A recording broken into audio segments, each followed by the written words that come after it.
Maintenant. Voilà, on y va.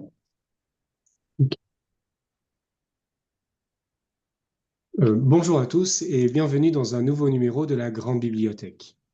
C'est un axiome capital, aussi sûr qu'un axiome de mathématiques, que toute nation a le gouvernement qu'elle mérite. Ainsi, tout ce que l'on peut faire pour une nation avant de l'avoir améliorée ne signifie rien et n'a point d'effet, ou ne produit que du mal. Note ainsi Joseph de Maistre dans sa correspondance diplomatique en 1816. Du Proche-Orient à l'Occident, en passant par l'Extrême-Orient, chaque peuple, chaque nation se voit en effet confier un gouvernement et des représentants politiques à l'aune de sa propre volonté et de ce qu'il veut dire au monde. Le Proche-Orient connaît ainsi des changements qui redessinent des alliances et des équilibres, où le renversement de Bachar el-Assad donne à voir la myopie politique de l'ophtalmologue, désormais en Russie, autant que les incertitudes sur le sort des chrétiens d'Orient. Dans le Sud-Caucase, l'Arménie et l'Azerbaïdjan restent l'épicentre d'une crise dont la diplomatie peine à résoudre la profonesse de septembre 2023, où plus de ceux arméniens ont été contraints de fuir l'enclave. Entre Russie traditionnelle protectrice et rapprochement avec l'Europe et Washington, par la signature récente d'un accord de sécurité, l'Arménie marque un tournant dans sa politique étrangère, alors que Trump II annonce les résolutions des conflits en Ukraine au Proche-Orient. Ce pivot vers l'Ouest s'accompagne d'un éloignement progressif de la Russie de Vladimir Poutine. Pendant ce temps, l'Azerbaïdjan poursuit sa politique d'incursion en territoire arménien, occupant actuellement au moins 50 km² reconnus internationalement comme faisant partie de l'Arménie. Et cette situation tendue semble alors donner raison à la Turquie, alliée de l'Azerbaïdjan, face à l'Iran relativement affaibli dans son axe de la résistance comme reconfiguration des alliances. Alors que de nouvelles alliances se forment et que d'anciennes se délitent, l'avenir de la région reste incertain, suspendu à l'évolution de rapports de force qui ne vont qu'en se multipliant. Et c'est dans ce contexte que nous recevons, pour mieux comprendre le sens et le but de cette nouvelle donne, Madame Hilda Tchouboyan, que vous connaissez, chers auditeurs, notamment par son collectif Libertas pour la libération des otages arméniens tenus à Bakou, mais aussi pour, évidemment, sa défense de la cause arménienne. Première question pour commencer, à quel point, selon vous, dans ce contexte de remodelage avec l'arrivée de Trump, l'évolution de la situation en Syrie après la chute de Bachar el-Assad affecte-t-elle le sort des chrétiens d'Orient et que peut-on espérer pour un horizon sur le long terme? Bonjour, merci pour cette invitation, Narek. Euh, le sort des chrétiens d'Orient est un processus au long cours qui a commencé, je pense, à la fin du 19e siècle et au début du 20e siècle avec le génocide des Arméniens. Et ce sort est euh, aujourd'hui, nous nous trouvons aujourd'hui dans une période où, après quelques à-coups et quelques freinages, il y a ce même processus qui reprend, c'est-à-dire la disparition progressive des chrétiens d'Orient au Moyen-Orient, notamment dans l'espace autour de la Méditerranée. Et j'en veux pour preuve donc la disparition quasi totale des chrétiens de l'Empire ottoman de la Turquie d'aujourd'hui. J'en veux pour preuve le départ pendant la guerre civile et pendant les événements en Syrie depuis 2011 de pratiquement, disons, 15% des chrétiens de Syrie. J'en veux pour preuve également, après l'invasion de l'Irak, de la disparition d'une très grande partie des chrétiens d'Irak. Donc nous trouvons, si vous voulez, dans un grand mouvement de l'histoire, sous la conjonction de quelques éléments qui sont en général, qui tournent autour de l'opposition entre majorité musulmane et minorité chrétienne. Nous nous trouvons donc à une étape de ce mouvement. Pour ce qui concerne les chrétiens du Moyen-Orient, je vois un très grand danger. Pour ceux qui restent en Syrie, il y a donc ce nouveau régime qui est un régime salafiste qui arrive au pouvoir. C'est un régime extrémiste qui arrive au pouvoir, même si aujourd'hui, pour des raisons d'intérêt économique et géopolitique, le nouveau gouvernement, le nouveau pouvoir en Syrie fait des efforts en direction des chrétiens et qui essaye de montrer patte blanche vis-à-vis des chrétiens en disant qu'ils seront protégés, etc. Mais alors cette protection, quelle est cette protection? Est-ce que c'est une protection de dhimmi, c'est-à-dire des chrétiens soumis protégés par le régime, ou est-ce que les droits égaux seront donnés aux chrétiens pour l'instant, donc on peut en douter. D'une part. D'autre part, le rôle de la Turquie aujourd'hui, le rôle croissant de la Turquie aujourd'hui dans la région, euh, notamment après l'arrivée au pouvoir donc, de ce nouveau régime en Syrie, euh, peut aussi faire craindre une contagion vers l'Irak, où il y a encore un nombre substantiel de chrétiens, une communauté assez importante de chrétiens, assyro-chaldéens, chrétiens arméniens et autres. Donc l'avenir n'est pas très brillant, je pense, pour les chrétiens d'Orient. Euh, c'est une période aussi de passage, mais à court terme, nous verrons si les garanties données par le pouvoir syrien seront respectées sur le moyen terme. Euh, Juste, de mon côté, j'ai eu un petit problème, ça a coupé. Je ne sais pas si de ton côté ça a coupé ou pas, mais à un moment Non, donné, je ne ça. pense pas. Je ne pense pas. Je crois que tu as un problème de réseau chez toi, parce que j'ai vu Ok, l'image qui bon. s'est arrêtée plusieurs fois, mais mon image n'a pas été arrêtée. Bon, très bien. Bon, on Tu verras, continue tu alors. verras. Ok, on verra. Et dans ce contexte, quelles sont les implications du rapprochement, vous avez évoqué l'Iran, du rapprochement entre l'Iran et l'Arabie Saoudite pour la stabilité régionale, quel apport a Donald Trump dans ce contexte, cette victoire de Donald Trump face notamment à la Russie, donc cet axe Russie, Iran, Arabie Saoudite, États-Unis. Alors, moi, j'accorde beaucoup d'importance au rapprochement entre l'Arabie saoudite et l'Iran, parce que la politique belliciste d'Israël d'aujourd'hui vis-à-vis de l'Iran euh, peut être amendée par le rôle de l'Arabie saoudite et le rôle croissant depuis l'arrivée de Mohammed Ben Salman de l'Arabie saoudite dans la région, dans les équilibres de la région. Euh, je pense que le rapprochement entre l'Iran et l'Arabie saoudite pourrait aussi jouer dans la politique future menée par les États-Unis vis-à-vis de l'Iran. Alors nous sommes préoccupés, bien entendu, par la stabilité en Iran, la stabilité, mais bien entendu, sans rentrer dans le système, dans le régime iranien, la possibilité d'une guerre vis-à-vis de l'Iran, enfin engagée par les États-Unis via Israël ou ensemble, poserait énormément de problèmes de sécurité à l'Arménie. Donc, tout ce qui concerne l'Arménie et sa viabilité, ce rôle de l'Arabie saoudite me paraît essentiel.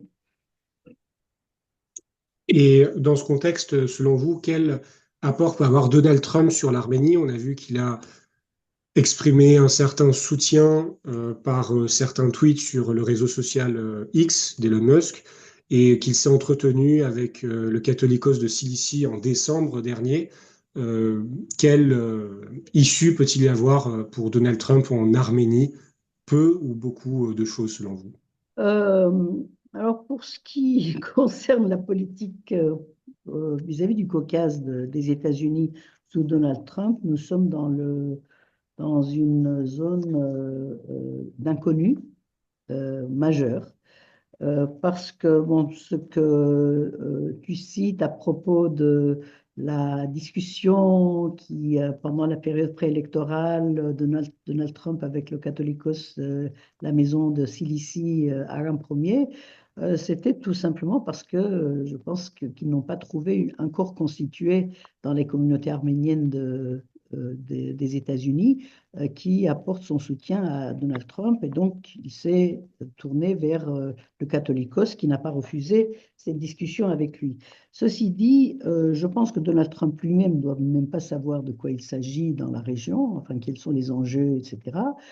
Euh, je, donc, il y a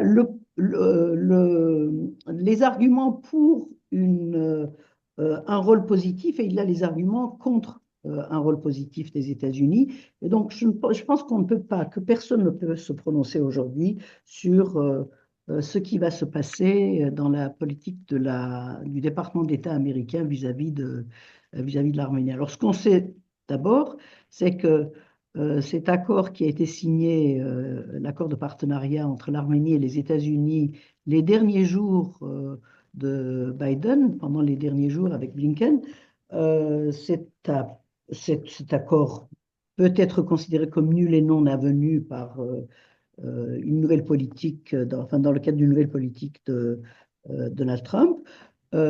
Comme ça peut servir à autre chose, mais la question n'est pas là en réalité. La question est de savoir quel est le poids de l'Arménie pour régler des problèmes régionaux dans le Sud-Caucase. Et l'Arménie aujourd'hui, je regrette de le dire, que l'Arménie ne joue pas un rôle prépondérant pour pour les équilibres régionaux, etc. L'Arménie, après la défaite, se trouve aujourd'hui dans une situation extrêmement difficile.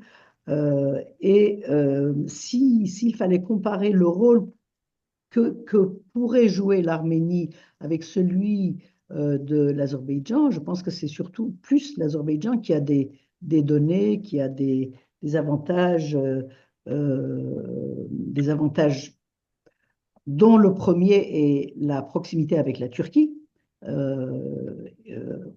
pour les États-Unis que l'Arménie. Donc je ne pense pas qu'il y aura une amélioration de la situation, en tout cas des pressions, comme on l'espère, sur l'Azerbaïdjan pour que l'Azerbaïdjan ne n'attaque pas l'Arménie. Aujourd'hui, on est encore dans cette situation un peu de confusion, même après l'arrivée de Donald Trump, euh, et compte tenu de sa doctrine de ne pas s'occuper de l'extérieur et de se concentrer sur le renforcement des États-Unis de l'intérieur, renforcement entre guillemets, ce qui est aussi, je pense, questionnable. Je pense qu'on ne peut pas faire de projection pour l'avenir proche pour l'Arménie. Et l'Arménie qui donc diversifie ses partenariats avec l'Inde, l'Union européenne.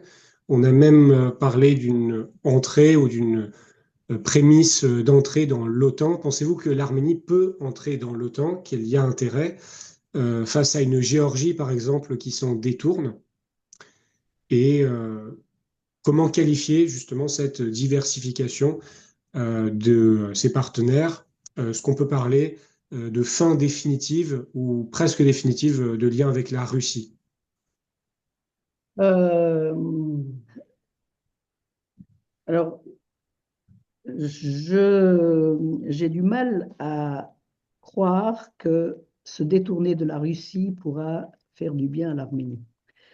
Euh, la nouvelle orientation de l'Arménie de demander une adhésion à l'Union européenne, à l'OTAN, etc., ne correspond pas à ses capacités à tenir le coup s'il y a des mesures de rétorsion de la part de la Russie. Aujourd'hui, donc, l'Union européenne n'attend pas l'Arménie. L'Union européenne n'est pas en mesure d'assurer la sécurité de l'Arménie. L'Union européenne n'est pas une structure de sécurité.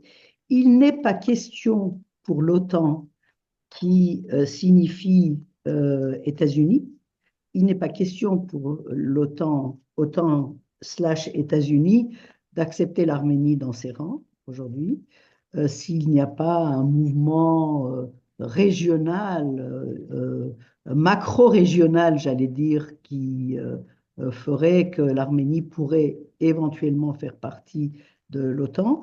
Donc, dans ces conditions, je pense que c'est un peu hasardeux de la part du pouvoir arménien de prétendre quitter la sphère de la Russie et adhérer à l'Occident. C'est à peu près ce qu'on reprochait à la première République arménienne au moment de la soviétisation de la région du Sud-Caucase.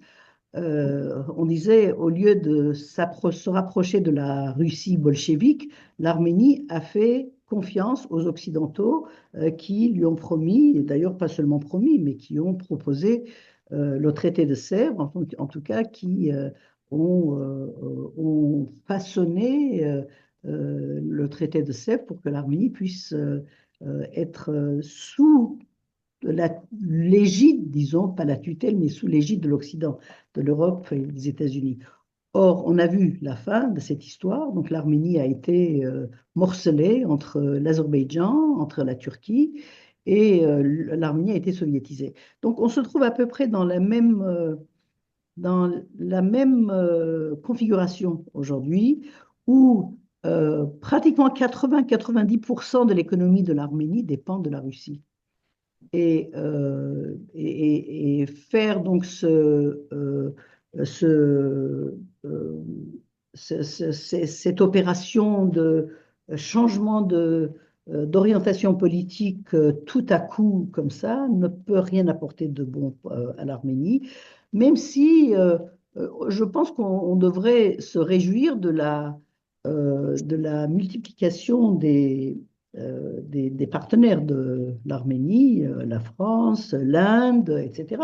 Et l'Arménie devrait démultiplier ses partenariats et non pas rester uniquement dépendant de la Russie au niveau de sa sécurité. Je veux bien, mais tout cela ne peut pas se faire en un jour. Ce sont de gros processus et je ne pense absolument pas que l'Arménie seule dans toute cette région peut, euh, euh, peut changer la donne de son orientation. En général, ce sont des choses qui avancent par région.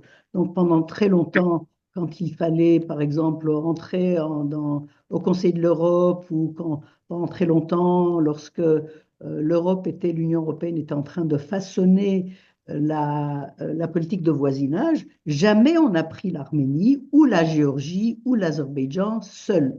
Ce sont des grands mouvements où des pays comme l'Arménie ne peuvent être qu'intégrés dans un groupe d'autres pays, dans une région. Donc ce n'est pas je ne pense pas beaucoup de bien de cette aventure.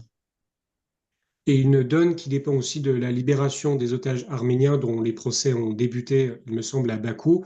Selon vous, par cette diversification, quels partenaires de l'Arménie peuvent relativement peser sur leur libération? Et y a-t-il en réalité de moyens de peser sur le court ou le long terme? Alors, l'Occident ne le peut pas, c'est clair. Sauf si par miracle, Trump prend son téléphone et donne un avertissement au dictateur de Bakou, peut-être. Je pense que la Russie est très affaiblie vis-à-vis de l'Azerbaïdjan. La Russie pourrait le faire, mais la Russie s'est trouvée aujourd'hui totalement, euh, j'allais dire, euh, je- euh, totalement soumis aux diktats et aux impératifs de l'Azerbaïdjan. Donc la Russie ne le fera pas, compte tenu de ses autres intérêts.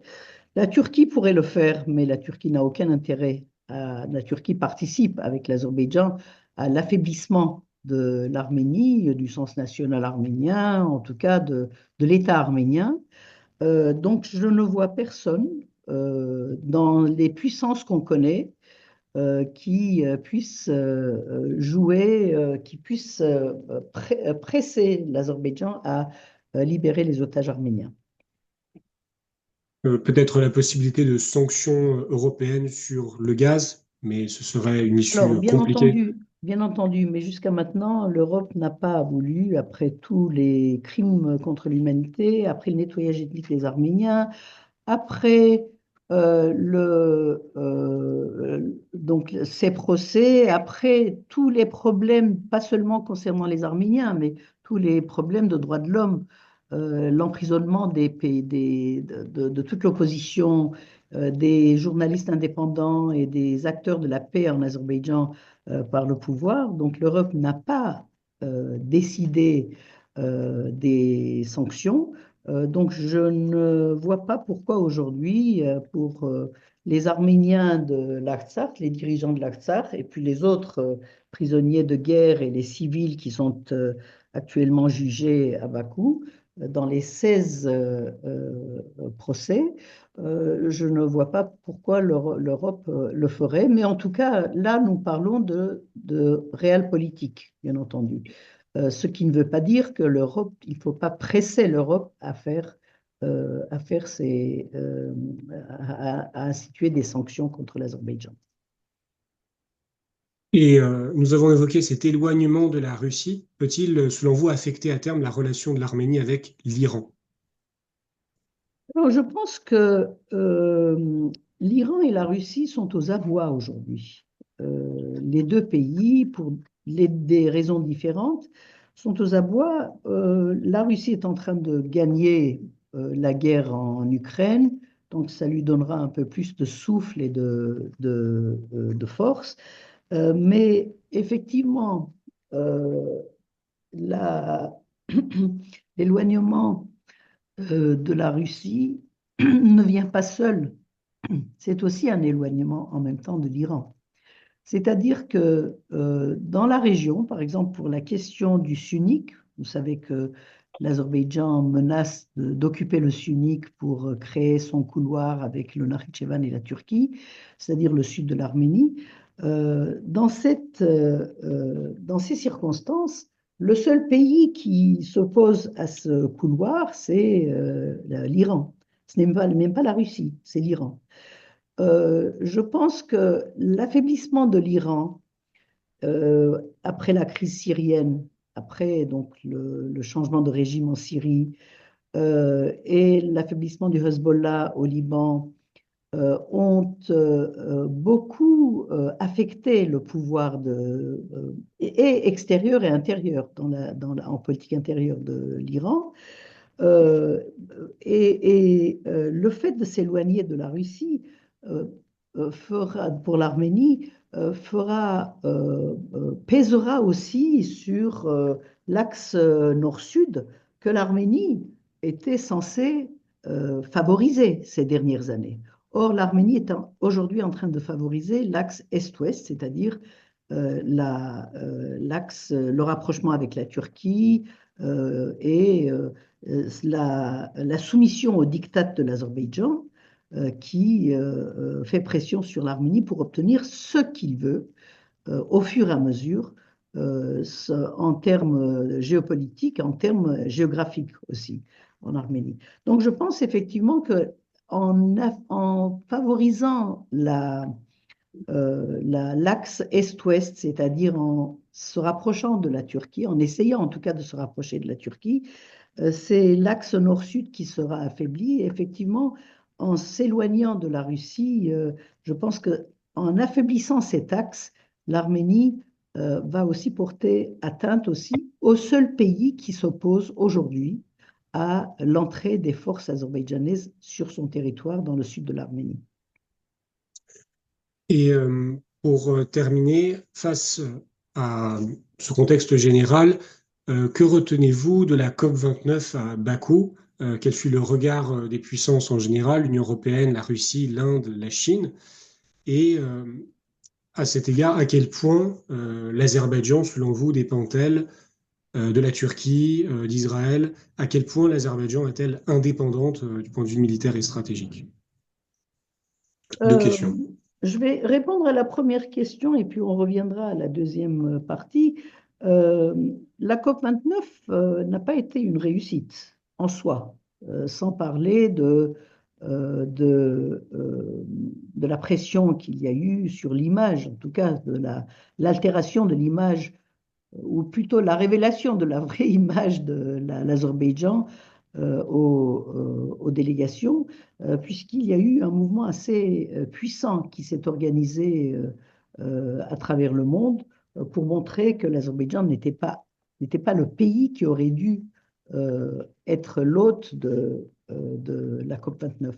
Euh, c'est, euh, euh, il a fallu même pour l'Azerbaïdjan répondre à ce mouvement mondial par des campagnes de presse et des campagnes sur les médias sociaux, sur les réseaux sociaux. Mais au-delà de cela, euh, bon, on sait bien que pendant les mois qui ont précédé la COP29, il y a eu des centaines de prisonniers politiques en Azerbaïdjan. Beaucoup de journalistes ont été internés. Donc tout cela avec la question de du nettoyage éthique des Arméniens de l'Artsakh a été un point négatif pour l'Azerbaïdjan. Mais au-delà de cela, l'Azerbaïdjan n'a pas, je veux dire, la COP29 et la tenue de la COP29 après le Qatar en Azerbaïdjan, à Bakou, a commencé à fatiguer, je crois, les acteurs mondiaux, notamment dans le domaine civil, c'est-à-dire les défenseurs de l'environnement du monde entier, parce que ce dernier COP29 a été un lieu où finalement l'Azerbaïdjan a profité de la venue des acteurs économiques et énergétiques à Bakou pour signer des contrats, pour signer des contrats gaziers, pour signer des contrats pétroliers, etc. Et ajouter à cela le fait qu'il n'y a pas eu de progrès dans les décisions pour que les pays industrialisés et les pays les plus riches puissent aider les pays les moins riches à surmonter les problèmes d'environnement et lutter contre le réchauffement climatique. Donc la COP29 n'a pas été une réussite dans les deux sens du terme, c'est-à-dire dans le sens de l'Azerbaïdjan, pays hôte de la COP29, mais aussi du résultat pur attendu par les grandes organisations internationales, mondiales, de défense de l'environnement. Voilà, donc pour l'autre question, donc c'était la question, c'était, L'indépendance de l'Azerbaïdjan. pardon? À quel point l'Azerbaïdjan dépend-elle de la Turquie, de l'Israël et d'autres Alors, puissances? bon, bien entendu, pour sa défense, l'Azerbaïdjan compte beaucoup sur la participation de la Turquie à une prochaine guerre avec l'Arménie. La Turquie dit bien que les relations ne seront pas normalisées avec l'Arménie tant que le problème ne sera pas réglé avec l'Azerbaïdjan. Il y a une dépendance politique, mais aussi une dépendance non économique peut-être, mais une dépendance, euh, j'allais dire, stratégique de la part de l'Azerbaïdjan vis-à-vis de la Turquie, et une dépendance, bien entendu, en armement. Parce que là, je veux dire, on sait bien aujourd'hui que la première guerre contre le Karabakh en 2020, la guerre des 44 jours, a été gagnée par l'Azerbaïdjan parce que la Turquie était là et parce que la Turquie non seulement a investi l'armée de l'Azerbaïdjan, c'est-à-dire a pris le commandement carrément les derniers jours, enfin, dès avant le début de la guerre, la Turquie a fait virer les généraux et les dirigeants de l'armée azerbaïdjanaise qui ne faisaient pas partie de son système. Donc on sait bien le rôle très important de la Turquie pendant cette première guerre.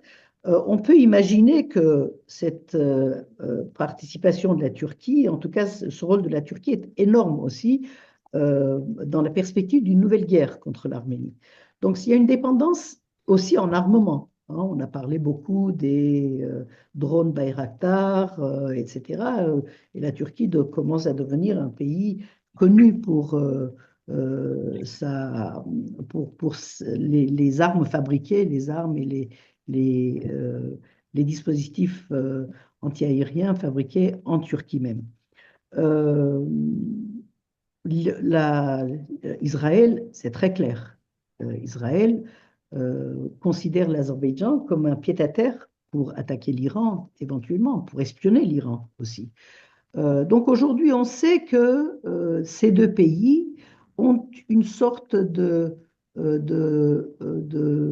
d'alliance non formelle, informelle.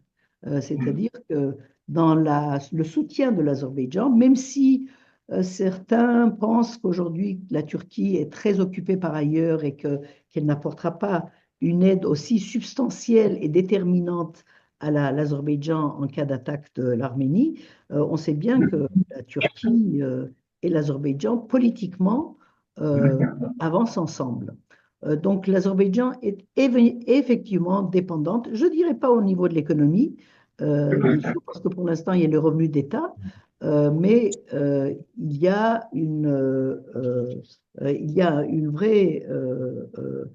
un vrai tandem avec la Turquie et un vrai tandem au niveau de l'armement de l'Azerbaïdjan avec Israël.